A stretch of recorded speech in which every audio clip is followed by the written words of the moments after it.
I come to you tonight because as I was praying at my altar, I pulled out some cards, and the cards that came up are the Nine of Swords.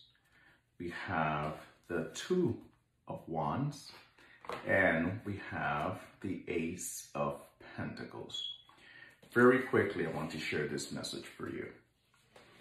The Nine of Swords represents anxiety, stress, sense of feeling of failure. It could be a card that talks about, and the anticipation of not knowing how things are going to turn out, negativity, anxiety, pressure, depression even.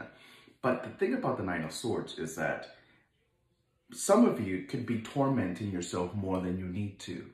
This is the card that indicates that something is not letting you rest peacefully at all times of the day, specifically at night. You wake up or you go to bed feeling tormented, worried, concerned, overwhelmed, stressed. A lot of the Nine of Swords issue deals with our past, what we could have done differently, what we wanted to do differently. So are you living in your past? Still, to this day, you're still living in the memories of what was, what could be, what it would have been, what it should be. But some of these things that you're worrying yourself about already in your past, but you still feel them energetically, spiritually, and emotionally like it just happened last night. The Two of Wands talks about choices. It talks about your concern over possible options and you not knowing exactly how to move forward. You not knowing what to do. You not knowing what's the right decision for you right now, especially under the circumstances that we're living through, right? And the Ace of Pentacles is that great card that talks about if your sacrifices will pay off. It's a kind of card that speaks about finally being able to see that your efforts will be rewarded if you stay consistent. But the thing is, in order for you to get to the Ace of Pentacles status, you're gonna have to work through the Nine of Swords. And in order for you to make a decision as to what to do with possible options that you are uncertain of in the Two of Wands, you're gonna have to work through the Nine of Swords. So this is about you making peace with what's agonizing you in your heart, in your spirit. This is about making peace with the past. This is about making peace of the things that you feel you made a mistake in your past about, whether it was done to you or whether you were the perpetrator, whether you were the one that failed, so to speak. The Nine of Wands, the agony that is lived in the Nine of Swords is what prevents the Ace of Pentacles blessings to arrive. You can't have both at the same time. You cannot enjoy new beginnings. You cannot enjoy prosperity. You cannot walk into abundance if you're carrying a Nine of Swords energy. So therefore, making peace with your past, making peace with what could have been, should have been, would have been, making peace with your mistakes that you have done, making peace with people that have trespassed you, that have disrespected you, making peace with people that don't want the best for you, and also knowing how to cut those cords, how to set up parameters, how to have boundaries will allow you to make decisions and will allow you to walk into your blessings. So this is a definitely, especially based on the Two of Wands, this is definitely a time for you to make a decision.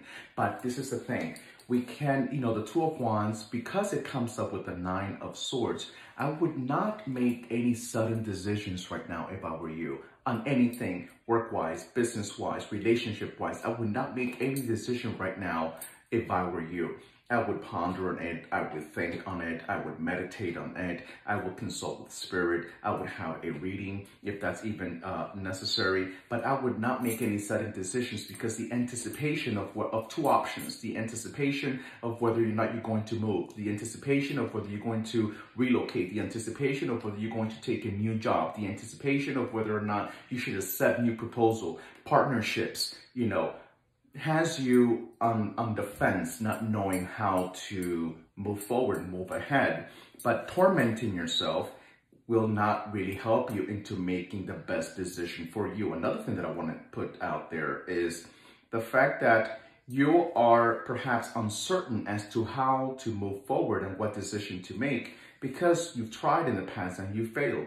You tried in the past and things has not worked out. You tried in the past and things have backfired. But could it be possible that now you're at a time where you can think clearly if you get out of the anxiety, out of this agonizing pressure mental mode that you're in? If you get out of that stage and you validate yourself and you recognize yourself and you give yourself credit for the improvements that you are trying to make. You're not the same person that was in that old relationship. You're not the old person that made you're not the same person that made that old mistake in that last job, in that last business proposal, in that last, situation that you were in.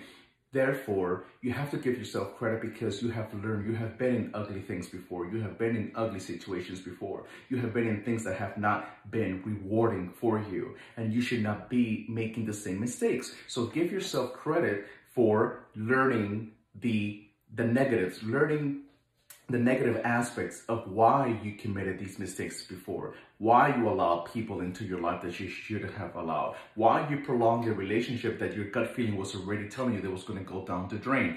Don't be fearful of this new beginning because you fear that it's going to end up like the last situation. It is not. And though currently we're all living through some kind of issue right now based on this time period we're in, it does not mean that things are not going to work out for you. Two of Wands is telling you to plan.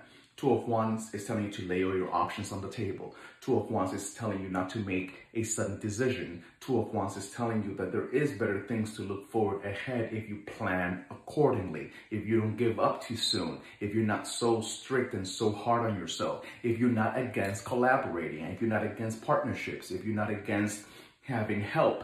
Because sometimes with the Nine of Swords and the Two of Wands, we want to get to the end result. We want to get to the reward, but we want to do it all alone. And this time, you might have to do things based on the Two of Wands that may not initially seem comfortable for you because you're stuck in your ways. But if you plan things accordingly, if you weigh your options, it may not be such a bad idea that you end up collaborating or working with someone that you never thought that you would be working with. It may not be a bad relationship walking into a new environment with somebody that normally you would have not picked for you.